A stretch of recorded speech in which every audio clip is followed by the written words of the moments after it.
இப்போது புதிய அறிமுகம் ஆச்சி ஹோட்டல் சாம்பார் 50 கிராம் ரூபாய் 20 மட்டுமே.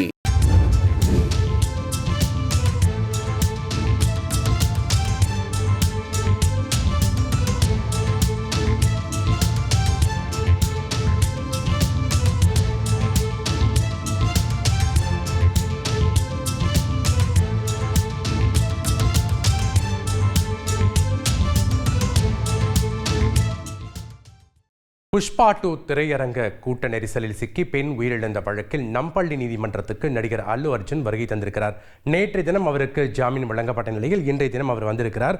கூடுதல் விவரங்களை வழங்கினார் செய்தியாளர் ராஜா. வணக்கம் ராஜா, விவரங்களை பதிவு பண்ணுங்க. பெண் உயிரிழந்த விவகாரத்தில் ஜாமீன் வழங்க கோரி நடிகர் அல்லு அர்ஜுன் தரப்பில் நம்பள்ளி நீதிமன்றத்தில் மனு தாக்கல் செய்யப்பட்டிருக்கிறது. இந்த மனு மீதான விசாரணை மேற்கொள்ளப்பட்டு நேற்று நீதிமன்றம் அல்லு அர்ஜுனுக்கு வழக்கமான ஜாமீன் வழங்கி இருக்கிறது. அதோடு தலா 50,000 மதிப்புள்ள 2 பாண்டு பத்திரங்களை வழங்க வேண்டும் என்றும், மேலும் அல்லு அர்ஜுன் ஒவ்வொரு ஞாயிற்றுக்கிழமையும் திக்கட்டப்பள்ளி காவல் நிலையத்திற்கு சென்று காவல் நிலையத்தில் கையெழுத்திட வேண்டும். இந்த வழக்கில் சம்பந்தப்பட்ட சாட்சியங்களோ அல்லு அர்ஜுன் தலையிடவோ இன்ஃபுளுன்ஸ் செய்யக்கூடாது என்றும், நீதித்துறையின் அனுமதியின்றி அல்லு அர்ஜுன் நாட்டை விட்டு வெளியேறக்கூடாது என பல்வேறு நிபந்தனைகளுடன் அவருக்கு ஜாமீன் வழங்கப்பட்டிருக்கிறது.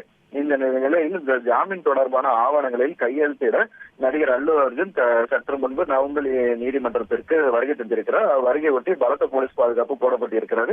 நீதிபதி முன்னிலையில் இது தொடர்பான ஆவணங்களில் நடிகர் அல்லு அர்ஜுன் தற்போது கையெழுத்திட்டு சென்றிருக்கிறார். நன்றி ராஜா, உங்களுடைய தகவல்களுக்கு. இப்போது புதிய அறிமுகம் ஆச்சி ஹோட்டல் சாம்பார் 50 கிராம் ரூபாய் 20 மட்டுமே.